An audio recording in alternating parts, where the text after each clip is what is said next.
رحم اللہ من قرأ الفاتحہ۔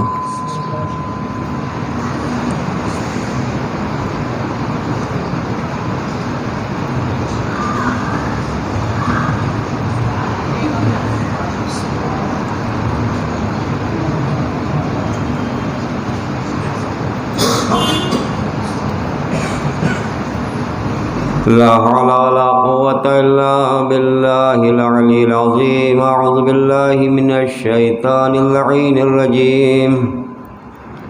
بسم الله الرحمن الرحيم۔ الحمد لله رب العالمين، والعاقبة للمتقين، والجنة للموحدين، والنار للكافرين والعاصين والمنافقين، ثم الصلاة والسلام على أشرف الأنبياء والمرسلين، محبوب رب المشرقين والمغربين، جد الحسن والحسين، مولانا ومولا الثقلين أبي القاسم محمد، ثم الصلاة والسلام على آله الطيبين الطاهرين المعصومين المظلومين، ولعنة الله على أعدائهم أجمعين من يوم ظلمهم إلى قيام يوم الدين، أما بعد، قال الله تعالى في قرآن المجيد وفرقانه الحميد وقوله الحق، بسم الله الرحمن الرحيم، إنا أعطيناك الكوثر۔ صلوات پڑھیں محمد وآل محمد۔ ایک مرحومہ کی اصالہ ثواب کی مجلس ہے، چونکہ ہمارے پاس اصالہ ثواب کے لیے اس سے بہتر جبکہ طریقے بہت سے ہیں اصالہ ثواب کرنے کے، اور اپنے مرحومین کو یاد کرنا ہمارے لیے اسی طریقے سے ضروری ہے جس طریقے سے کھانا کھانا ضروری ہے۔ اب یہ ضروری نہیں ہے کہ انسان جو ہے وہ مجلس کرائے، دو چار اشرے کرائے، نہیں، جس طریقے سے بھی ہم ان کی اصالہ ثواب کر سکتے ہیں اصالہ ثواب کریں، کیونکہ اگر ہم کسی کو یاد رکھیں گے اپنے جانے والے کو تو بعد میں ہمارے جانے کے بعد ہمیں بھی کوئی یاد رکھے گا، اور اگر ہم اپنے بزرگوں کو فراموش کر دیں گے، اپنے جانے والوں کو فراموش کر دیں گے تو ہماری آنے والی نسلیں وہی سیکھتی ہیں جو ہم سکھاتے ہیں۔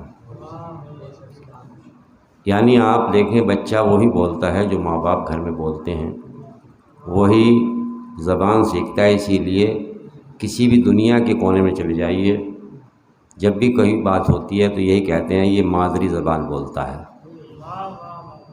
مادری زبان کا مطلب کیا ہے؟ مادری زبان کا مطلب یہ ہے کہ جو ماں سکھاتی ہے، جو ماں پڑھاتی ہے، وہی تو مادری زبان ہوئی نا۔ کہیں کا بھی رہنے والا ہو، کسی بھی ملک کا رہنے والا ہو، کسی بھی ملک میں جاتا ہوں، مجھے مجلس وغیرہ نہیں پڑھنی آتی، میں تو وہ بات کہتا ہوں جو سامنے کی ہوتی ہے۔ ہو سکتا ہے کسی کے سمجھ میں آ جائے تو وہ عمل کرنے لگے، ہو سکتا ہے میری بات کسی کو اچھی لگ جائے، مجھے بھی ثواب مل جائے، نہ مجھے کوئی اب آپ لوگوں سے کوئی وہ ہے، لہٰذا میں دو چار باتیں آپ کو ایسی بتلاؤں گا جو ہمارے معاشرے کی، ہمارے مجتمع کی اور ہمارے لیے ضروری ہیں۔ چونکہ آج ہمارا مذہب، آج ہمارا دین، آج میری نوجوانوں سے گفتگو ہے، بزرگوں سے نہیں ہے۔ بزرگ مجھے معاف فرمائیں گے کیونکہ بزرگوں کی تو زندگی گزر گئی، اب ان کو جو ہے کیا بتلانا ہے وہی ہمیں بتلاتے ہیں اپنی تجربات، ہم تو انہی کے تجربات سے حاصل کرتے ہیں، تو لہٰذا نوجوانوں کو تیار کرنا ہے، نوجوانوں کے لیے یہ گفتگو ہے، کیونکہ نوجوانوں کو جو ہے نسل کو آگے بڑھانا ہے، نوجوانوں ہی کو اس کارواں کو لے کے چلنا ہے۔ ان مجالس کی حفاظت، ان مجالس کی جو ذمہ داری ہے وہ نوجوانوں ہی پہ، بزرگوں پہ نہیں ہے۔ بزرگ تو ہمارے دیکھنے والے ہیں، ان کے تو ہم سہارا ہیں، اگر بزرگ ہمارے ساتھ رہیں گے تو اس کو جو ہے چار چاند لگ جاتے ہیں، لیکن اس کارواں کو بڑھانے والے نوجوان ہی ہیں، تو میری گفتگو جو ہے وہ نوجوانوں ہی سے ہے۔ تو بہرحال یہ ہے کہ مادری زبان اس لیے کہا جاتا ہے کیونکہ ماں جو زبان بولتی ہے، ماں جو زبان سکھاتی ہے، وہی بچہ سیکھتا ہے۔ عورت پر ایک ایسا زمانہ گزرا ہے، مردوں پہ تو صرف ایک زمانہ آیا ہے کہ جب مردوں کی کوئی قدر نہیں کی گئی۔ پوری تاریخ انسانیت کا نچوڑ میں آپ کو بتلاؤں کہ پوری تاریخ انسانیت میں مردوں پر ایک وقت آیا ہے جب مردوں پر جو ہے ظلم و ستم سب سے زیادہ ہوا۔ وہ کون سا دور ہے؟ یاد ہے آپ کو وہ کون سا دور ہے کہ سب سے زیادہ ظلم و ستم مردوں پر ہوا؟ عورتوں پہ جو ہے وہ چھوٹ تھی اور مردوں کو جو ہے وہ قتل کیا جا رہا تھا۔ وہ زمانہ تھا فرعون کا۔ فرعون کے زمانے میں جب نجومیوں نے فرعون کو یہ خبر دی، یہ اطلاع دی کہ تیری سلطنت میں ایک بچہ پیدا ہونے والا ہے، توجہ فرمائیں گے، ایک بچہ پیدا ہونے والا ہے، یہ آپ سنتے رہتے ہیں، اور جب وہ پیدا ہوگا تو تیرے تخت و تاج کو جو ہے وہ ختم کر دے گا۔ یہی تو اطلاع دی تھی، کس نے دی تھی؟ نجومیوں نے۔ یہ نجومی کون ہوتے ہیں؟ ہم جیسے ہی تو انسان ہے نجومی بھئی۔ نجومی جو ہے، جو ستاروں کا علم جانتا ہے، اس نے حاصل کیا، آپ بھی حاصل کر سکتے ہیں، یہ بھی حاصل کر سکتے ہیں۔ اس نے حاصل کرنے کے بعد میں آپ کو ایک خبر دی کہ ایک بچہ پیدا ہوگا۔ اچھا، فرعون جو خدا بنا بیٹھا ہوا ہے وہ ان کی بات پہ عمل کر رہا ہے۔ آپ یہ دیکھیے کہ وہ ان کی بات پہ عمل کر رہا ہے، خود خدائی کا دعویٰ کر رہا ہے۔ کتنا مجبور خدا تھا، اگر اس کے پاس عقل ہوتی تو یہ خود ہی سمجھ لیتا کہ جب میں آنے والی مشکل کو نہیں ٹال سکتا تو میں خدا کیسا ہوں۔ بھائی جو گھبرا جائے وہ خدا کیسا ہے، جو گھبرا جائے وہ نبی کیسا ہے، جو گھبرا جائے وہ امام کیسا ہے۔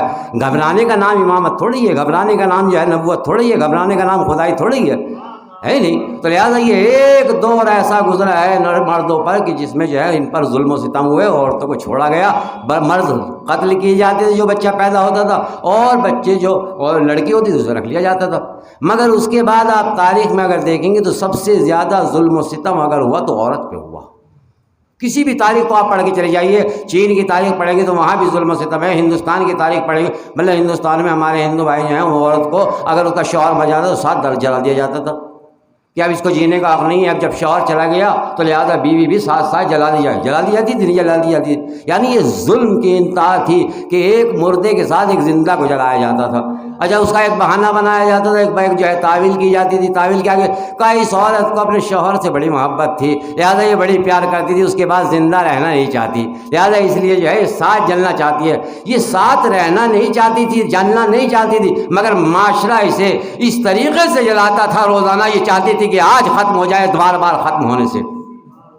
کیونکہ جب ایک عورت کا شوہر مر جاتا تھا، ایک شوہر، ہمارے یہاں بھی یہ رسم و رواج ہے، ہمارے یہاں بھی، میں وہاں بھی آؤں گا، آج بھی ہمارے یہاں یہ بدعتیں پائی جاتی ہیں، ہمارے یہاں بھی آج یہ باتیں پائی جاتی ہیں کہ اگر ایک عورت بیوہ ہو جاتی ہے اور وہ کسی دولہا کے سر پہ ہاتھ نہیں رکھ سکتی، اور وہ صحرا بنتے ہوئے قریب نہیں آ سکتی، اور وہ کسی شادی کی محفل میں جو قریب نہیں بیٹھ سکتی۔ کیوں نہیں بیٹھ سکتی؟ کیونکہ بیوہ ہے، اس کا شوہر مر گیا ہے۔ شوہر مر گیا تو کیا کر اس کا جو ہے حقوق الناس ختم ہو گئے یا حقوق النساء ختم ہو گئے؟ مطلب خوشیوں میں ایک بیوہ عورت نہیں جا سکتی ہے، دیکھا ہوگا آپ نے، اگر اس نے ہاتھ رکھ دیا تو یہ ہمارے یہاں بھی ہو جاتا ہے کبھی کبھی، ہمارے یہاں بھی اس طریقے کی پرمپرائیں سے نبھائی جاتی ہیں۔ تو یہ کیوں ہوتا ہے؟ اسلام سے دوری کا نتیجہ ہے، ورنہ ایسا نہیں ہے کہ وہ کوئی ڈائن ہو گئی ہے یا کوئی جو ہے بیچاری اس نے جو ہے اللہ کی طرف سے موت آئی ہے۔ اگر مرد کی جو ہے زوجہ مر جائے اس کے بارے میں کیا خیال ہے؟ بھئی اگر شوہر کی بیوی مر جائے تو اس کے بارے میں کیا خیال؟ اس کے بارے میں کوئی خیال نہیں۔ اگر خیال ہے، بدشگنی ہے، تو عورت ہی کے بارے میں کیوں ہے؟ تو اس کا مطلب یہ ہے ہم نے رواج جو ہے اسلام سے نہیں لیے ہیں، اپنی پرمپراؤں سے لیے ہیں، اور پرمپراؤں کا نام اسلام نہیں ہے، اسلام نام ہے اللہ کے بھیجے ہوئے دین کا۔ ہم دین کو مانیں گے تو اسلامی کہلائیں گے، پرمپراؤں کے نام پر اسلامی نہیں کہلا سکتے۔ صلوات پڑھے محمد و آل محمد پر۔ تو آپ سوچیں کہ ظلم جو ہے کتنا ہوتا تھا عورت کے اوپر، کس طریقے سے عورت کو ستایا جاتا تھا۔ آپ چین کی تاریخ پڑھیں تو وہاں بھی ظلم ہوتا تھا، یہاں کی تاریخ پڑھیں تو وہاں بھی ظلم ہوتا تھا۔ اگر آپ عرب کے اندر جائیں تو وہاں تو قرآن خود کہہ رہا تھا کہ بِأَيِّ ذَنبٍ قُتِلَتْ،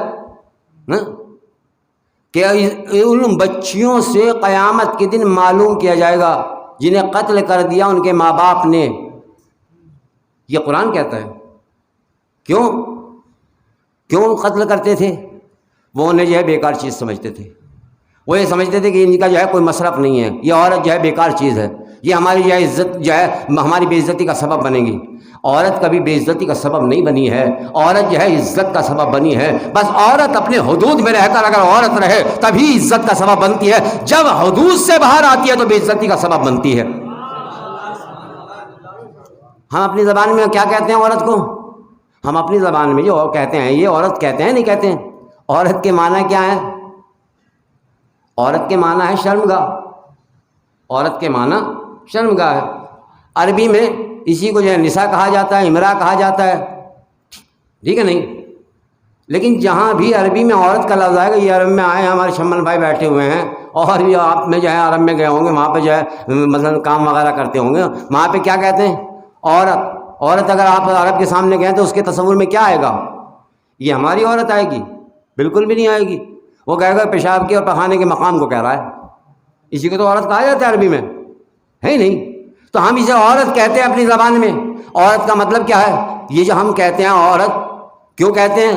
کا اس لیے اس کا ترجمہ کیا گیا کیونکہ پیشاب اور پکانے کے مقام کو یعنی اپنی شرمگاہ کو انسان جو ہے ہر حالت میں چھپانے کی کوشش کرتا ہے، چھپانے کی کوشش ہے کوئی، اور اگر کوئی چھپائے نہیں تو معاشرہ اسے کیا کہے گا؟ بھائی معاشرہ اسے کیا، ایک انسان جو ہے ننگا ہو کے جو ہے چلنے لگے، وہ جو ہے مثال کے طور پر انڈر ویئر بنا پہنے اور چلنے لگے اور سڑک پہ گھومے، تو کیا اسے جو ہے حیادار بتائے گا، بے حیا بتلائے گا؟ ایمانداری سے بتلائیں آپ، بے حیا بتلائے گا نا۔ ارے کتنا بے حیا انسان ہے، اسے شرم نہیں آتی ہے؟ ماں بہنوں کا جو ہے میں یہاں پر گزر ہوتا ہے، یہاں جو ہے شریف لوگ بیٹھے ہوئے ہیں، اس شریف ماحول میں جو ہے اس طریقے سے ہو کے گزر رہا ہے، ہوتا ہے یا نہیں ہوتا ہے؟ تو آپ سوچئے کہ جب ہم اپنے ماحول میں اس عورت کو یہ پردہ جو ہے اسلام نے جو اس کے اوپر رکھا تھا کوئی جبری پیغام نہیں تھا، بلکہ اس کی حفاظت کے لیے رکھا تھا، اس کی حفاظت کے لیے رکھا تھا، تاکہ یہ گوہر با کمال جو ہے پردے میں رہ کر اس طریقے سے حیا کا پیکر بن سکے، جب اپنی نسلوں کو درس دے تو نسل با حیا پیدا ہو، حیا ہی حیا ملے، کوئی بے حیائی نظر نہ آئے۔ اگر بے حیائی پائی جاتی ہے، چاہے وہ بیٹے میں پائی جاتی ہو یا بیٹی میں پائی جاتی ہو، تو غور فکر کرنے کی ضرورت پڑے گی، دیکھنے کی ضرورت پڑے گی، سوچنے کی ضرورت پڑے گی کہ ہمارے گھر میں کچھ خرابی تو نہیں ہو رہی ہے۔ یہ اپنے گھر میں جو ہے انسان کو، چونکہ ماں نے تو سکھایا، سب سے پہلا مدرسہ کون سا ہے؟ سب سے پہلا مدرسہ ماں کا مدرسہ ہے۔ تو لہذا اور کس زمانے میں نبی کو اللہ نے بیٹی دی ہے؟ اس زمانے میں نبی کو بیٹی دی ہے جب زمانے میں عورت کا مقام نہیں تھا، عورت کا معیار نہیں تھا، عورت کی عزت نہیں تھی، عورت کا تحفظ نہیں تھا، عورت کو بری نظروں سے دیکھا جاتا تھا، عورت کو بری چیز سمجھا جاتا تھا، عورت کا کوئی عزت نہیں کرتا تھا۔ اس زمانے میں نبی کو اللہ نے کہا انا اعطیناک الکوثر، اے نبی ہم نے جو ہے تمہیں کوثر عطا کیا۔ کوثر سے مراد کیا ہے؟ کچھ کہتے ہیں جنت کی نہریں، مگر ہمارے مفسرین اور دوسرے مفسرین نے، امام راضی جو سب سے بڑے مفسر ہیں اہل سنت کے، وہ بھی کہتے ہیں کہ کوثر سے مراد ایک یہ بھی ہے کہ جناب فاطمہ۔ اچھا یہ کب نبی کو ابتر کہا جاتا تھا؟ نبی کو ابتر کہا جاتا تھا، کیوں ابتر کہا جاتا؟ کہ نبی کی نسل نہیں تھی، اسی لیے جو ہے عاص بن وائل وغیرہ جو ہے نبی کو ابتر کہتے تھے یا نہیں کہتے تھے؟ کیونکہ ان کی نسل نہیں ہے۔ مگر خدا کی قسم اس سورے کے نازل ہونے کے بعد، اس بی بی کے آنے کے بعد، جناب فاطمہ کو عطا کرنے کے بعد، جب پروردگار نے نبی کو اپنی یہ بیٹی دے دی ہے ایک مرتبہ، کوئی تاریخ یہ نہیں بتاتی ہے، یہ کوئی تاریخ نہیں لکھتی ہے کہ نبی کو پھر کسی نے ابتر کہا ہو۔ نبی کو کسی، اچھا یہ بیٹی کون سی ہے؟ سب سے چھوٹی بیٹی ہے نبی کی، نبی کی سب سے چھوٹی بیٹی ہے، توجہ فرمائیں گے، نبی کی سب سے چھوٹی بیٹی ہے جناب فاطمہ زہرا۔ جو کہتے ہیں اہل سنت بھائی ہمارے کہ نبی کی 4 بیٹی تھی، ان میں سب سے چھوٹی کا نام ہے جناب فاطمہ زہرا۔ جناب فاطمہ سب سے چھوٹی ہیں، تو اگر جناب فاطمہ سے پہلے اولاد تھی تو ابتر کہا کیوں جاتا تھا؟ بھئی جب نسل موجود تھی تو اب ابتر کہا کیوں جاتا تھا؟ یا تو یہ فیصلہ کریں مفسرین کہ ابتر جناب فاطمہ کے بعد کہا گیا، اور اگر جناب فاطمہ کے بعد کے نبی کو ابتر نہیں کہا گیا، ابتریت ہٹ گئی ہے ہی نہیں، یعنی اب نبی کو یہ نہیں کہتے کہ نبی کی نسل جو منقطع ہو گئی، اب نبی کو کوئی تانا نہیں دیتا، اب نبی کو کوئی نہیں کہتا۔ اس کا مطلب یہ ہے اگر نبی کے پہلے بیٹیاں ہوتی تو اللہ کو یہ نہ کہنا پڑتا اور دشمن کہتا کہ اب بھی نسل منقطع ہے۔ اب نبی ہمیں بتا دی، یہ آیت بھی بتاتی ہے، روایت بھی بتاتی ہے کہ نبی کی ایک ہی بیٹی تھی، کوئی دوسری بیٹی نہیں تھی۔ صلوات پڑھے محمد و آل محمد پر، کہ نبی کی ایک بیٹی تھی، تو لہٰذا کس ماحول میں پیدا کی؟ اس ماحول میں پیدا کی۔ اور نبی کس طریقے سے احترام کرتے ہیں؟ اس طریقے سے نبی نے بیٹوں کا بھی احترام نہیں کیا۔ اچھا ایسا نہیں کہ اللہ نے نبی کو بیٹے نہ دیے ہوں، نبی کو بیٹے بھی دیے ہیں، مگر اللہ نے جو ہے اپنی بارگاہ میں بلا لیا۔ مگر جناب فاطمہ کو دینے کے بعد میں اللہ نے جو ہے اتنا قوی نبی کو بنا دیا کہ جنابی مطلب جس ماحول میں بیٹی کی عزت نہیں کی جاتی تھی، جس ماحول میں بیٹی کو برا سمجھا جاتا تھا، اس ماحول میں نبی کھڑا ہو کے تعظیم کرتا ہے اور اپنی جگہ پہ بٹھا کے بتلاتا ہے اے زمانے والوں، بیٹیوں کو حقیر نہ جانو، میں نبی ہو کر بیٹی کی تعظیم کر کے بتا رہا ہوں، اور یہ تو اللہ نے تمہیں رحمت بنا کے بھیجی ہے۔ اور پھر نبی کو صرف یہ نہیں کہ انا اعطیناک الکوثر اور بس بات ختم ہوگی، اس کے بعد کیا کہتے ہیں؟ انا شانئک، اس کے بعد کیا ہے؟ فصلی لربک وانحر، نبی ہم نے تمہیں کوثر عطا کیا ہے، لہٰذا نماز پڑھو، قربانی کرو۔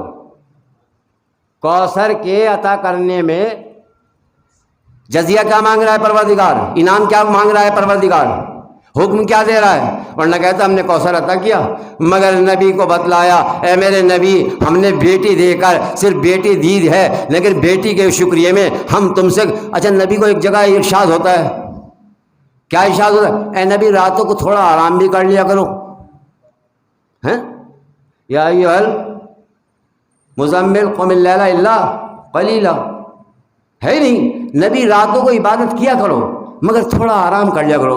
مگر بیٹی دینے کے بعد، کوثر دینے کے بعد پروردگار خود حکم دے رہا ہے نبی عبادتوں میں زیادتی کر دو، اب نماز بھی پڑھو، اور صرف نماز کافی نہیں ہوگی بلکہ اس کے ساتھ میں قربانی بھی کرو۔ بیٹے کے لیے تو کہیں حکم نہیں آیا کہ قربانی بھی کرو اور نماز بھی پڑھو۔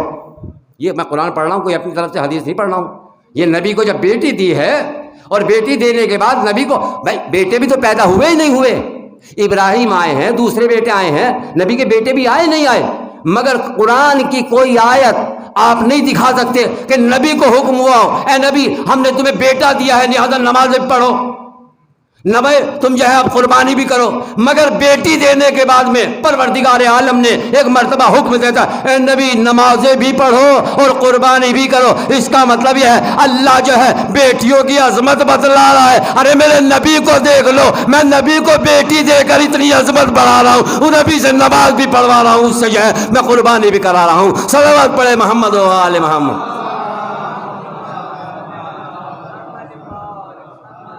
بھائی قرآن پڑھ رہا ہوں، میں قرآن کی آیت بتلائی ہے آپ کو، یعنی نبی کو بیٹا دیا، کہیں نہیں کہا نبی ہم نے تمہیں بیٹا دیا ہے شکر کے طور پر جو ہے لہذا تم جو ہے نمازیں پڑھو قربانی دو، اور کہیں نہیں کہا کہیں اچھا نبی کے بعد نبی کوئی حدیث فرماتے؟ وہاں کوئی حدیث بھی نہیں ہے۔ مگر اللہ نے جب بیٹی دی ہے تو کم سے کم بیٹیوں والے بیٹیوں کی عظمت کو تو سمجھیں، بیٹی کی جو ہے منزلت کو تو سمجھیں۔ یہ قرآن کی آیتیں بتلا رہی ہیں کہ بیٹی کی عظمت کیا ہے، بیٹی یہ بیکار چیز نہیں ہے، چونکہ بیٹی ہی تو ہے جو کاروان حیات کو آگے بڑھاتی ہے۔ اگر گھر میں بیٹی اچھی نہیں ہوگی تو زوجہ اچھی نہیں ہوگی، زوجہ اچھی نہیں ہوگی تو ماں اچھی نہیں ہوگی۔ بھائی یہ تو تسلسل ہے نا، بیٹی اچھی ہوگی بیوی اچھی ہوگی، بیوی اچھی ہوگی تو ماں اچھی ہوگی، پہلے بیٹی ہوگی اس کے بعد۔ اچھا دیکھیں اللہ نے اس بیٹی کی فطرت میں رکھا ہے محبت کو، اس بیٹی کی فطرت میں رکھا ہے بچوں کو پالنے کو، اس بیٹی کی فطرت میں رکھا ہے بچوں کی تربیت کو، اس بیٹی کی فطرت میں یہ سکھانے کی ضرورت نہیں پڑتی ہے بیٹی کو، بیٹوں کو آپ 100 کام سکھاتے ہیں مگر بیٹی خود بخود بچپنے سے سیکھ لیتی ہے۔ آپ دیکھیں آپ کے گھر میں بچی ہیں، میں تو مطلب اسی لیے میں ماحول کی بات کرتا ہوں تاکہ سب آدمی سمجھ لیں، تاریخ سے اس سے جو ہے بلا حدیث سناؤں، ہو سکتا ہے کسی کی سمجھ میں آئے یا کسی کی سمجھ میں نہ آئے، مگر وہ بات کریں جو آپ کے بھی گھر کی ہے میرے بھی گھر کی ہے نہیں؟ تو لہٰذا ہوتا کیا ہے، آپ بازار میں بچے کو لے کے گئے، بیٹی بھی ہے 2 اور بیٹے بھی ہیں، وہاں جانے کے بعد میں آپ نمائش پہنچے اور پہنچنے کے بعد میں بازار میں بچوں سے کہا کھلونے لے لو۔ اب آپ بتلائیے بچہ کیا، بیٹا اگر ہے تو کون سا کھلونا لے گا؟ بندوق لے گا، ہوائی جہاز لے گا، گن مشین لے گا، ٹینک لے گا، جتنی بھی آج کی جو ہے مشین یہ چل رہی ہے وہی تو لے گا، ریل لے گا۔ مگر بیٹی کبھی بھی نہ گن مشین کو ہاتھ لگائے گی نہ ٹینک کو ہاتھ لگائے گی، چونکہ اللہ نے اس کی فطرت میں کچھ ایسی بنا کے رکھی ہے محبت، یعنی تربیت کا طریقہ اس کی محبت میں ڈال کے بھیجا ہے پروردگار نے۔ تربیت کا طریقہ اللہ نے بیٹی کی فطرت میں ڈال کے بھیجا ہے، تو جب بھی لے گی گڑیا ہی لے گی۔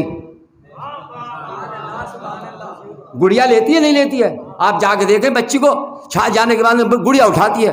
اب یہ دوسری بات ہے چھوٹی لیتی ہے، جب بڑی ہو جاتی ہے تو بڑی لیتی ہے، پھر اور اچھی خوبصورت لیتی ہے، پھر اپنے حالات کے حساب سے لیتی ہے۔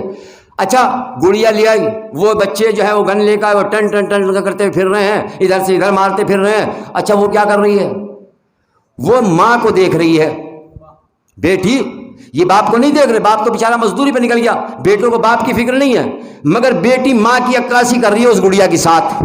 آپ نے دیکھا ہوگا وہ کبھی گڑیا کو روٹھے ہوئے مان رہی ہے کہ روٹھ گئی ہے، کبھی اسے منا رہی ہے، کبھی اسے لوریاں سنا رہی ہے، کبھی اسے پانی پلا رہی ہے، کبھی اسے جو ہے کھانا کھلا رہی ہے، کبھی اسے ڈانٹ رہی ہے، کبھی اسے پڑھا رہی ہے. ہوتا ہی نہیں ہوتا ہے بھئی، یہ گھر کی باتیں ہیں، ہوتا ہی نہیں ہوتا. یہ تربیت کہاں سے آئی؟ یہ اس نے کہاں سے سیکھا؟ یہ کس طریقے سے آیا؟ یعنی جو ماں کرتی جا رہی ہے وہی سیکھتی جا رہی ہے. اب تو کم سے کم ہوش کے ناخن لینے چاہیے، اب تو ہمیں سوچنا چاہیے، اب تو فکر کرنا چاہیے. اگر بچی کی تربیت کرنی ہے تو پہلے ماں کی تربیت کرو، پہلے ماں کی تربیت کرو. جب ماں ہی بے تربیت ہوگی، جب ماں کی ہی تربیت نہیں ہوگی تو بچی کی تربیت کیا ہوگی؟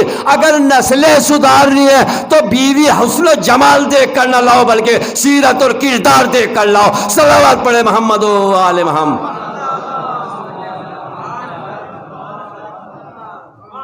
لہذا یہ ہے اپنے گھر کی بات. اب آ جائیے، ایک مشکل اور آتی ہے.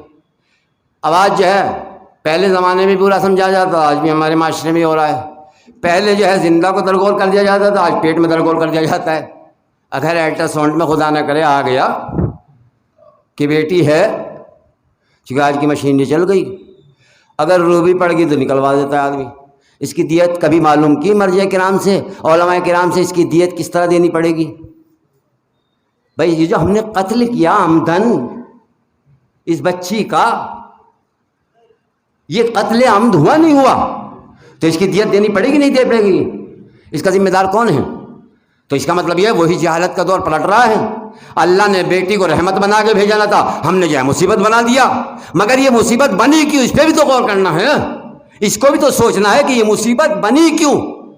چونکہ جو طریقہ اسلام نے بتایا تھا اس سے دوری ہو گئی، اور جو غیر اسلامی تھا اس کو اختیار کر لیا، اس لیے مصیبت بن گئی. بیٹیوں کی ساکھ میں پرابلم اتنی آئی، مشکلیں اتنی آئی کہ اگر کسی کے 4 بیٹے ہیں اور 4 بیٹیاں ہیں تو بیٹوں کی طرف سے تو فکر مند نہیں ہے، مگر بیٹیوں کی طرف سے بیچارہ بوڑھا ہوا جا رہا ہے. اب ان کی شادی کس طرح ہو، اب انہیں پڑھاؤں کس طرح؟ سب سے پہلے ایجوکیشن کا اعلان اسلام نے کیا بیٹیوں کے لیے. کوئی مذہب آپ کو دنیا میں نہیں ملے گا. آج تو بہت شور مچا رہے بیٹی بچاؤ بیٹی پڑھاؤ، 1400 سال کے بعد. نہ اس سے پہلے آپ کو کہیں ملے گا. جب جناب مریم گرجے میں گئی ہے نا، جب جناب مریم گرجا میں گئی، کیونکہ جناب مریم کی ماں جو تھی حنا، جناب حنا، انہوں نے نظر مانی تھی کہ پروردگار جو میرے پیٹ میں ہے، معافی بطنی محرر، تو جو بھی میرے پیٹ میں ہے میں اس کی جو ہے تیرے لیے نظر کرتی ہوں، وہ تیرے گھر کے لیے خدمت ہو گار بنے گا، تیرے گھر کی خدمت کرے گا. تو لہٰذا جناب مریم جو ہے یہ اب اچھا یہ وہاں اس زمانے میں عورت کو یہ اجازت نہیں تھی کہ وہ گرجے میں جا سکے، عبادت کر سکے. اب جناب مریم، جناب حنا کی جو جناب مریم پیدا ہوئی تو پروردگار نے کہا پروردگار میرے تو بیٹی پیدا ہوئی ہے، اب کیا کروں؟ کہا میں نے تو نظر مانی تھی، اب وہ قبول کریں نہ کریں، لیکن پروردگار میں تو تیری راہ میں دے رہی ہوں. لہٰذا جناب مریم کو جو ہے گرجا میں لے گئی، ایک شور ہنگامہ یہ ہوا جو سب کا سب. اور اس کے بیٹی بس ذہن میں رہے کہ ماں اگر با کردار ہوتی ہے تو بیٹیاں با کردار ہوتی ہیں. یہیں سے آپ کو جو ہے مجھے بتلانا ہے کہ اگر ماں کو جو ہے با کردار نہ بنایا تو پھر بیٹی با کردار نہیں بن سکتی ہے. بیٹی کو با کردار بنانے کے لیے سب سے پہلے ماں کو با کردار بنانا پڑے گا. جب ماں با کردار بن جائے گی تو پہلے بیٹی کو کردار سکھانا پڑے گا. اب آئیے تو جناب مریم کو جو ہے لا کے اس میں رکھا اور جناب زکریا ان کی تربیت کر رہے ہیں، جو آپ کے خالو بھی ہوتے تھے اور نبی ہیں وقت کے، اور بھی لوگ چاہتے تھے کہ جناب مریم کی. اب اللہ نے کام یہ کیا کہ جناب مریم کو جناب عیسیٰ دینا تھا. یہ قرآن کہتا ہے جناب عیسیٰ کو جو ہے ولادت ہونی تھی. اچھا جناب آدم کے بعد یہ پہلا بچہ ہے، جناب آدم اور جناب حوا کے بعد جو بغیر باپ کے پیدا ہوا، ورنہ باپ آپ سے پیدا ہوتا ہے بچے، اور ماں باپ کے بغیر پیدا ہونے والے بچوں کی قدر و قیمت آدم اور حوا کے بعد کبھی نہیں رہی. اگر آج بھی کوئی ایسا بچہ نعوذ باللہ پیدا ہو واقعہ میں تو اس کی کوئی قدر و منزلت نہیں لے. اور میرے استاد محترم کو مجھے یہی جملہ یاد آتا ہے، وہ جو کہتے ہیں، کیونکہ ہمارے یہاں معاشرے میں لوگ جو ہیں یہ کہتے ہیں ارے ہمیں باپ نے دیا ہی کیا، چھوڑ کے کیا گیا، ہم کیا کریں باپ کے لیے، ہے نہیں ہوتا ہے نہیں ہوتا ہے، ہم کیا کریں ان کے لیے، ہمارے لیے چھوڑ کے کیا گیا باپ. وہ ہمارے استاد محترم کا جملہ مجھے بڑا اچھا لگتا ہے، وہ میں دہرا دیتا ہوں تاکہ ہو سکتا ہے کہ کسی کی سمجھ میں آ جائے اور پتہ لگ جائے کہ ہمارے باپ نے ہمارے لیے کیا چھوڑا ہے، ہمارا باپ ہمیں کیا دے کے گیا ہے، ہمارے باپ نے ہمارے لیے کون سا جو ہے تحفہ چھوڑا ہے جس کے اوپر اگر ہم زندگی بھر شکر خدا کریں تو کم ہے، جتنا شکر کریں تو وہ کیا ہے کہ ہمارے ابا کیا چھوڑ کے گئے تھے جس کے لیے ہم مثال ثواب کرتے پھریں، ہم جو ہے مسجدوں میں پیسہ دیتے رہیں، ہم جو ہے مثال کے طور پر امام بارگاہ بنواتے رہیں، ہم جو ہے یہ کرتے رہے وہ کرتے ہیں، ہم نے تو اپنی محنت جو سے یہ تمام کا تمام کمایا ہے، اپنی تمام کی تمام محنت کی ہے۔ توجہ فرمائیں گے میرے استاد محترم کہتے ہیں اے انسان اگر تو یہ سمجھ لے کہ تیرے باپ نے کیا چھوڑا ہے تو زندگی بھر شکر خدا کرتا رہے گا۔ جو معاشرے میں عزت تجھے اپنا نام دے کر باپ نے کی ہے وہ کوئی نہیں دے سکتا۔ میں کتنا بڑا عالم ہوں، اچھی تقریر کروں، حافظ قرآن ہو جاؤں، نہج البلاغہ کا حافظ ہو جاؤں، ایک بہترین تقریر ہو رہی ہو، ایک انسان کھڑا ہو کے کہتے مولانا کے بارے میں جانتے ہو کیسے ہیں، ان کے تو معاذ اللہ نعوذ باللہ ابا ہی نہیں ہے، یہ تو دوسرے طریقے سے ہے، کوئی عزت کرے گا؟ ساری کی ساری تقریر، سارا علم، ساری جد و جہد، ساری مالداری، ساری لیڈری ختم ایک اعلان کے بعد۔ کیوں؟ چونکہ معاشرہ کتنا ہی بھی خراب ہو جائے اس چیز کو آج بھی خراب سمجھتا ہے۔ تو جو باپ نے ہمارے لیے عزت چھوڑی ہے اس پہ جتنا شکر ادا کیا جائے کم ہے، اس کا جو ہے شکریہ ادا نہیں کر سکتے۔ بہرحال تو جناب مریم کو جو ہے وہ دینا تھا۔ اچھا اللہ کے جو ہے یہ قانون بنا دیا کہ اب جو بھی بچہ آئے گا ماں باپ کے ذریعے آئے گا، ماں باپ کے بغیر آئے گا تو وہ حلالی نہیں ہوگا۔ جناب مریم کو جو ہے یہ بشارت دی۔ بس ماں کا کردار سمجھیے کہ ماں کردار کیسا ہوتا ہے اور بیٹی کا کردار کیسا ہونا چاہیے۔ بس یہیں سے میں آپ کی گفتگو کو آگے بڑھاؤں گا کہ ایک مرتبہ جناب مریم کو جو ہے اللہ نے بشارت دی، اور بشارت دینے کے بعد میں فرشتے کو بھیجا جو انسان کی شکل میں قرآن مجید کرتا ہے کہ ہم نے جو ہے فرشتے کو بھیجا، اور فرشتے کو روح الامین کو، اور بھیجنے کے بعد میں جو اس نے آ کے بشارت دی انسانی شکل میں کہ ہم تمہارے پاس آئے ہیں اور ہم جو ہے اللہ کی روح لے کر آئے اور تمہارے یہاں جو ہے عیسیٰ پیدا ہوں گے۔ جناب مریم ڈری، تم میرے ہاتھ نہ لگاؤ، کا ڈر نہیں، ہمیں اللہ نے جو بھیجا ہے، ہم اللہ کی روح لے کر آئے ہیں، وہ تمہارے جو ہے بطن میں داخل کرنا ہے، لہذا اللہ کی جو ہے۔ بہرحال وہ یہ شکل میں کس کی بن کے آئے جناب؟ فرشتہ، انسان کی۔ یہ کہتا ہے قرآن مجید کم سے کم ایک دن تو انسانی شکل میں بن کے آیا یہ فرشتہ۔ توجہ فرمائیں گے، یہ فرشتہ جو انسانی شکل میں تشریف لایا ہے جناب مریم کے پاس، تو اب ہے کوئی مسلمان یہ کہہ دے یہ فرشتہ ہم جیسا؟ بھائی انسانی شکل میں جناب مریم کے پاس یہ فرشتہ آیا تھا تو کوئی کہہ سکتا ہے یہ فرشتہ ہم جیسا ہے؟ ایک دن تو آیا تھا، نہیں آیا تھا، مگر کوئی بھی نہیں کہہ سکتا کا شکل میں آنا ضروری نہیں ہے۔ جو نوری ہے وہ نوری رہے گا، جو ناری ہے وہ ناری رہے گا، جو ترابی ہے وہ ترابی رہے گا، لہذا اس کی حقیقت نہیں بدلتی، بھلے شکل بدل کے آ جائے۔ ہم بھی تو یہی کہتے ہیں نبی نوری تھا، نوری ہے، نوری رہے گا، اب چاہے بشری شکل میں آ جائے چاہے انسانی شکل میں آ جائے۔ صلوات پڑھے محمد و آل محمد پر۔ تو جناب مریم کے یہاں جو ہے جناب عیسیٰ کی ولادت سے مختصر کرتے ہوئے ایک مرتبہ جناب مریم نے کہا پروردگار قوم کے سامنے جاؤں گی تو جانتا ہے میرا حشر کیا ہوگا۔ کہا مریم جب ہم نے دیا ہے تو اس کا انتظام ہم نے کیا ہے، اس کا انتظام ہم نے کیا ہے۔ کہا پروردگار انتظام کیا کیا ہے؟ کوئی فرشتہ بھیج دیا؟ کہا نہیں، جسے آغوش میں لے کے جا رہی ہو وہی گواہی دے گا، جسے آغوش میں لے کے جا رہی ہو وہی گواہی دے گا۔ قرآن کہتا ہے جناب مریم لے کے چلی، اور جیسے لے کے چلی ایک مرتبہ گرجا کی طرف کو آئے، اور گرجا کی طرف جیسے پہنچی ہے اور جیسے جناب مریم کو جو ہے آتے ہوئے ان پوپوں نے، ان معلموں نے، ان علماء نے دیکھا، دیکھنے کے بعد میں ایک مرتبہ کہتی مریم یہ بچہ کہاں سے لے کر آئی ہو؟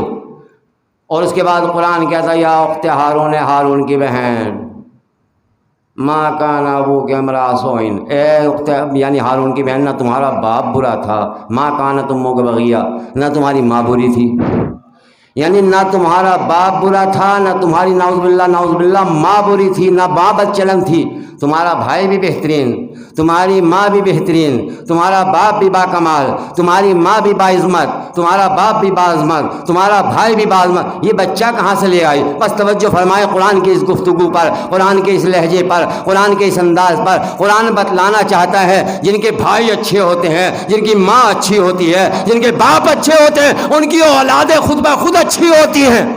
بھئی یہی تو پیغام دینا چاہتا ہے قرآن۔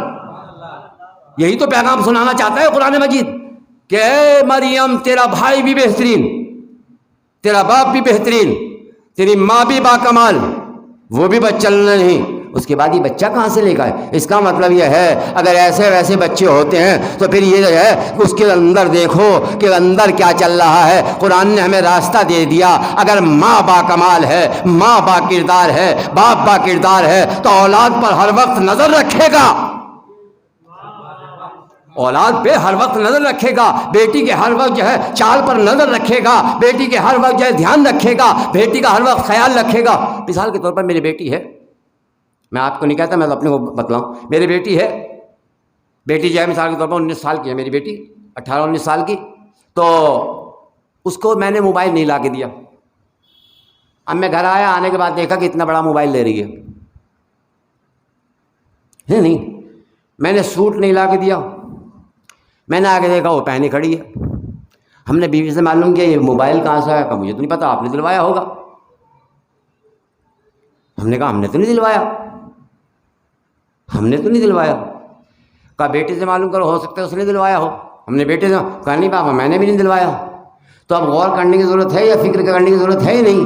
بیٹی کہیں کماتی نہیں ہے، کہیں نوکری پہ جاتی نہیں ہے، کوئی کام کرتی نہیں ہے، ہم نے اسے دیا نہیں ہے، ہم نے لا کر نہیں دیا، ماں نے دلایا نہیں، بہن نے دلایا نہیں، بھائی نے دلایا، آیا کہاں سے؟ یہ لانے والا ہے کون؟ اگر بیٹی پر اس طرح نظر رکھیں گے خدا کی قسم معاشرہ خود بخود سدھرتا چلا جائے گا۔ مگر ہوتا کیا ہے، ہم دوسروں پہ نظر رکھتے ہیں، اپنے گھر میں نظر نہیں رکھتے۔ اگر انسان دوسروں کے بجائے اپنے اوپر نظر رکھنے لگے، دوسروں کے جو ہے وہ عیبوں کو دیکھنے کے بجائے اپنے اوپر اپنے عیب دیکھنے لگے تو پھر خود بخود جو ہے انسان کے یہ معاشرے کی برائیاں ختم ہو جائیں گی۔ مگر ہوتا عکس ہے، ہوتا الٹا ہے، ہم دوسروں کی برائیاں تو نظر آتی ہیں، اپنی برائیاں نظر نہیں آتی۔ اسی کا نتیجہ ہے کہ انسان جو ہے وہ اپنے گھر کو برباد کرتا چلا جاتا ہے دوسرے گھر کے دیکھتے دیکھتے۔ تو لہٰذا اپنے گھر پہ ہم دھیان دیں، اپنے گھر۔ تو ایک مرتبہ جناب مریم جو ہے آئی اور آنے کے بعد میں انہوں نے کہا کہ یہ بچہ کہاں سے لے آئے؟ تمہاری ماں بھی باکمال، تمہارا باپ بھی باکمال، تمہارا بھائی بھی اچھا تھا۔ اس کے بعد جناب مریم کو تو پروردگار نے بتلا دیا بولنا نہیں ہے، خاموش رہنا ہے۔ یہ پہلا روزہ ہے خاموشی کا تاریخ انسانیت میں کہ جناب مریم نے رکھا۔ ایک مرتبہ فاشارہ الیہ، جناب مریم نے جو اشارہ کیا کس کی طرف؟ جناب عیسیٰ کی طرف۔ اور وہ کہتے کہ فنکلم من کان فی المہد صبیا، ہم اس بچے سے بات کیسے کریں جو ابھی جو ہے آغوش مادر میں ہے، جو بول نہیں سکتا، جو بات نہیں کر سکتا، جو سمجھ نہیں سکتا، ہم اسے سمجھا نہیں سکتے، اسے بتا نہیں سکتے، وہ ہم اس کو کچھ بول نہیں، ہم کیسے بات کریں اس سے؟ یہ کہنا تھا۔ توجہ فرمائیں گے، ایک مرتبہ جناب عیسیٰ نے قرآن کی تلاوت شروع کر دی، انی عبداللہ آتانی الکتاب جعلنی نبیہ، اللہ نے مجھے اپنا بندہ بنایا ہے، اس نے مجھے کتاب دی ہے، اس نے اپنا نبی بنایا ہے۔ یہ 3 آیتیں جناب عیسیٰ نے پڑھی۔ جناب عیسیٰ کی عمر اس وقت کتنی ہے؟ تاریخ لکھتی ہے یہ تو 3 گھنٹے یا 7 گھنٹے، اس سے زیادہ کہ نہیں، 3 گھنٹے یا 7 گھنٹے۔ کتنی آیتیں پڑھی؟ 3 آیتیں۔ 3 آیتیں پڑھنے کے بعد میں اب جھوٹی سے جھوٹی کوئی روایت کسی بھی کتاب کی یہ نہیں کہتی کہ اس کے بعد ان عالموں نے یا اس مجمع نے یا اس مجتمع نے یا ان آنے والوں نے، الزام لگانے والوں نے جناب مریم کے کریکٹر پر کوئی اور الزام لگایا ہو۔ تمام کے تمام نے جناب مریم کی عصمت کو قبول کر لیا، تمام نے جناب مریم کی عصمت کو قبول کر لیا۔ اچھا یہ جو 3 آیتیں جناب عیسیٰ نے پڑھی، اس میں کوئی جناب عیسیٰ نے جناب مریم کی عصمت کی کوئی گواہی دی؟ بھائی عزت پہ کس کی بنی ہوئی ہے؟ ماں کی۔ بے کرداری کس کی مطلب ثابت ہو رہی ہے؟ ماں کی۔ تو کہنا چاہیے جناب عیسیٰ کو تو یہ کہنا چاہیے تھا کہ میری ماں طاہرہ ہے، میری ماں پاک دامن ہے، میری ماں مطہرہ ہے، میری ماں جو ہے اچھی ہے، یہی تو کہنا۔ لیکن کیا کہہ رہے ہیں جناب عیسیٰ؟ انی عبداللہ، میں اللہ کا بندہ ہوں، آتانی الکتاب، اور اس نے مجھے کتاب دی ہے، وجعلنی نبیہ، اور اس نے مجھے نبی بنایا ہے۔ تو جناب عیسیٰ کی بات میری سمجھ میں نہیں آ رہی۔ اچھا چلو وہ تو نبی تھے، انہوں نے یہ گفتگو کی ہے نہیں، ان کم سے کم یہ جو اعتراض کر رہے تھے یہ پوپ یا جتنے بھی عوام کے آدمی جناب عیسیٰ جناب مریم کے کردار پہ، انہیں جو ہے نہیں ماننا چاہیے تھا، انہیں قبول نہیں کرنا چاہیے تھا کہ بھئی اس میں جناب عیسیٰ نے کوئی ماں کی طہارت کا اعلان تو کیا نہیں، مگر کوئی بھی اعتراض کرنے والا نہیں تھا۔ عیسیٰ کی ابدیت کو بھی مان لیا، ان کی کتاب کو بھی تسلیم کر لیا، ان کی نبوت کو بھی مان لیا، اور طہارت جناب مریم کو بھی تسلیم کر لیا، جناب مریم کی طہارت کو بھی تسلیم کر لیا۔ میں نے کہا بھائی تمہیں کیا ہو گیا؟ ایک بچہ اپنی تعریف کر رہا ہے، ماں کے لیے تو کچھ بیان نہیں کیا۔ پر ایک مرتبہ انہوں نے جوڑ کے جواب دیا، نادان تجھے نہیں معلوم ہے، ہوش کے ناخن لے، تجھے پتہ نہیں ہے۔ ارے جس کا بچہ آغوش میں آنے کے بعد میں قرآن کی تلاوت کر دے، اس کی ماں باکردار ہوتی ہے، اس کی ماں طاہرہ ہوتی ہے، اس کی ماں مطہرہ ہوتی ہے، اس کی ماں پاک دامن ہوتی ہے۔ ہم تو یہی تو کہتے ہیں بھائیا، کم سے کم قرآن پڑھنے کے بعد تو، اسلام قبول کرنے کے بعد تو کم سے کم مان لو، جب 3 آیتیں پڑھنے کے بعد جناب عیسیٰ اپنی ماں کی طہارت بیان کر سکتے ہیں۔ علی نے آ کے 3 آیتیں نہیں پڑھی ہیں، خانہ کعبہ میں آ کر قرآن بھی پڑھا ہے، توریت بھی پڑھی ہے، زبور بھی پڑھے، صلوات پڑھے محمد و آل محمد۔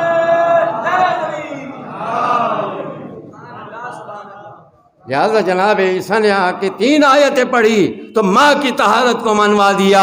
تو آنے کے بعد میں مولا کائنات نے 3 آیتیں نہیں پڑھی ہیں، بلکہ توریت پڑھی ہے، زبور پڑھی ہے، انجیل پڑھی ہے، قرآن پڑھی ہے، اور صرف پڑھی نہیں ہے، یہ ان کے سامنے پڑھی ہے۔ یہ یہود و نصارہ کے، یہود کے سامنے جو جناب عیسیٰ نے آیتیں پڑھی، یہ سند نہیں دے سکتے تھے کہ کس کے لہجے میں پڑھ دی، تمہارا لہجہ کہاں سے بنا، مگر یہ کمال مولا کائنات کو حاصل ہے۔ علی پڑھتے جاتے ہیں، نبی سند دیتے جاتے ہیں۔ زبور تم نے صاحب زبور سے بہتر سنائی، انجیل صاحب انجیل سے بہتر سنائی، توریت صاحب توریت سے بہتر سنائی، قرآن مجھ جیسا پڑھا۔ نبی اللہ آپ نے کہاں پڑھا قرآن؟ مسلمان تو کہتا 40 سال کے بعد جو ہے، ابھی تو علی پیدا ہوئے ہیں، ابھی تو کم سے کم 12 سال ہیں ابھی تو رسالت پہ پہنچنے کے، ابھی تو قرآن نازل بھی نہیں ہوا، ابھی آپ نے قرآن کہاں پڑھ لیا؟ اور اگر آپ پڑھ کے آئے تو سنایا کیوں نہیں؟ پھر اگر آپ پڑھ کے آئے تھے قرآن تو آ کے سناتے، کہا سناتا کسے؟ کہا سنایا اسے جاتا ہے جو سمجھتا ہو۔ جس ماحول میں میں آیا، جہالت کے ماحول میں، کیا جاہلوں کو قرآن سناتا؟ اگر مولا کائنات آ کر قرآن نہ سناتے تو قرآن کی تفسیر جو ہے تشنہ رہ جاتی، کیونکہ قرآن میں کیا آیا ہے؟ الرحمن علم القرآن خلق الانسان، وہ رحمان ہے، اس نے پہلے قرآن پڑھایا، اس کے بعد انسان کو خلق کیا۔ اس کا مطلب یہ ہے کوئی تو ایسا انسان ہونا چاہیے جو پیدا ہونے سے پہلے قرآن پڑھ کے آیا ہو۔ اگر علی قرآن پڑھ کے نہ سناتے تو دنیا کو معلوم نہ ہوتا اس آیت کا مفہوم و ترجمہ کیا ہے۔ یہ تو علی کا احسان مانو کے ترجمے کا سبق دے دیا ہے۔ صلوات پڑھے محمد و آل محمد۔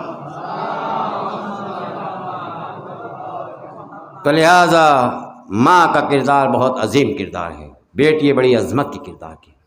بیٹیوں جن کے یہاں ہیں اللہ انہیں سلامت رکھے، ان کی پرورش ایسا کیجیے کہ آنے کے بعد میں نسلوں کی ایسی پرورش ہو کہ نسلیں جو ہیں ہماری، چونکہ ماں ہی ہے جو نسلوں کو انسانیت کا درس دیتی ہے۔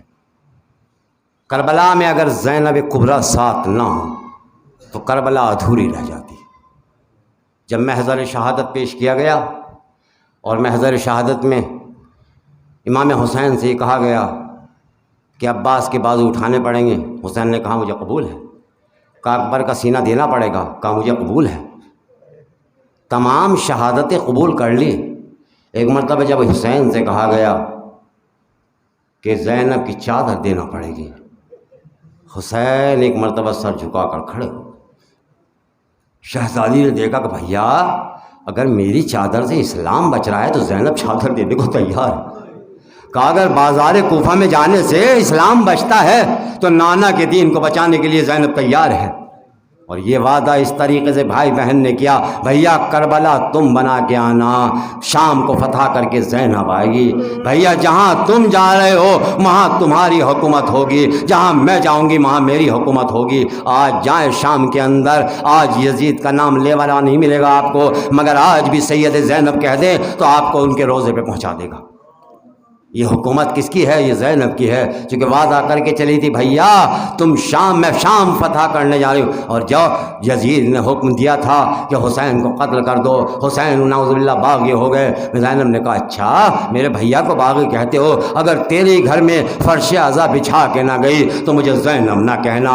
ہاں ہاں عزادارو، کتنی مصیبت، کتنا بڑا کام تھا زینب کا۔ زینب کا خیمے میں جل جانا آسان تھا مگر خیمے سے باہر آنا مشکل تھا، مگر یہ اسلام کی محبت تھی، یہ دین کو بچانا تھا کہ زینب خیمے سے باہر آ گئی۔ ہاں ہاں عزادارو، ایک مرتبہ جب بازار کوفہ سے قافلہ گزر رہا ہے، جناب زینب یہی تو کہتے ہیں بھیا مجھے بے پردہ جاتے ہوئے شرم نہیں ہے کیونکہ دین بچانا ہے، مگر بھیا شرم جب آتی ہے جب بازاروں میں کہا جاتا ہے آؤ آؤ نبی کی بیٹیوں کا تماشا دیکھ لو، حسین کی بہن کا تماشا دیکھو، اے بھیا جب تمہارا نام آتا ہے، جب مدینے کا نام آتا ہے، زینب تڑپ جاتی ہے۔ ہاں ہاں جزاکم ربکم خیر الجزا۔ اور ایک وقت وہ بھی آیا جب جناب زینب جو ہے دربار یزید میں پہنچی، اور پہنچنے کے بعد میں ایک مرتبہ یزید نے دیکھا تمام بیویاں ایک عورت کو گھیرے ہوئے ہیں، اپنے گھیرے میں لیے ہوئے ہیں۔ یزید کہتا ہے یہ معظمہ کون ہے، یہ بی بی کون ہے جس کو تمام نے گھیرے ہوئے ہیں، جو تمام ان کے سامنے کھڑی ہیں؟ کسی نے بتایا یزید تو نہیں جانتا،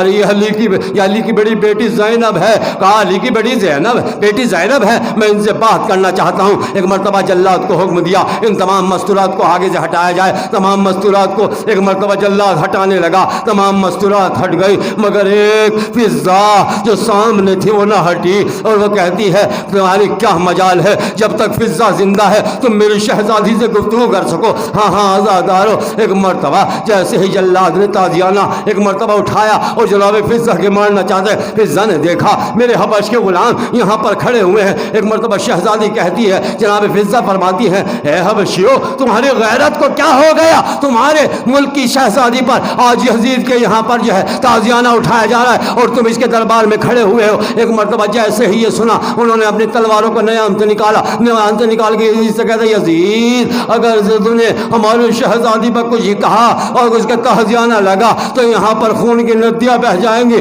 بس جیسے ہی یہ کہا زینب کو بابا مدینہ یاد آیا، اپنے نانا کے روزے کا رخ کیا اور رک کر کے کہتی ہے نانا آج کیسا وقت آ گیا ہے، آج کیسی مشکل میں، ارے کنیز کے بچانے والے اتنا مل گئے مگر تمہاری لاڈلی تمہارے کلمہ پڑھنے والے کچھ بھی نہیں کرتے۔ اے نانا یہ زینب کتنی غریب ہو گئی۔ انا للہ و انا الیہ راجعون۔ پروردگار یہ واسطہ محمد آل محمد کا جہاں جہاں بھی مومنین کرام موجود ہیں ان کی جان کی مال کی عزت کی آبرو کی حفاظت فرما۔ پروردگار واسطہ محمد آل محمد کا تمام مومنین کی مرض سے محفوظ فرما۔ جو اشخاص جو مومنین بیمار ہیں انہیں شفاء کل عاجل عنایت فرما۔ خاص طور سے اگر اس وبائی مرض میں کوئی مبتلا ہے پروردگار اسے صحت کاملہ عاجل ہے۔ پروردگار تو یہ واسطہ محمد و آل محمد کا جہاں جہاں بھی مومنین مقروض ہیں ان کے قرض و غیب سے عطا فرما۔ پروردگار واسطہ محمد و آل محمد کا جو بے روزگار ہیں انہیں روزگار عنایت فرما۔ پروردگار جو برسر روزگار ہیں ان کے روزگار میں برکت عنایت فرما۔ پروردگار ہمیں زیادہ زیادہ سیرت آل محمد پر چلنے کی توفیق عنایت فرما۔ پروردگار اور زیادہ امتحان میں حجت آخر کی ظہور میں تعجیل فرما۔ ہم تمام کو ان کے اصحاب و انصار میں شمار ہونے کی توفیق عنایت فرما۔ ایک مرتبہ سورہ الحمد، 3 مرتبہ سورہ توحید کی تلاوت فرما کر سیدہ قمر زہرا بنت شبر حسین کی روح کو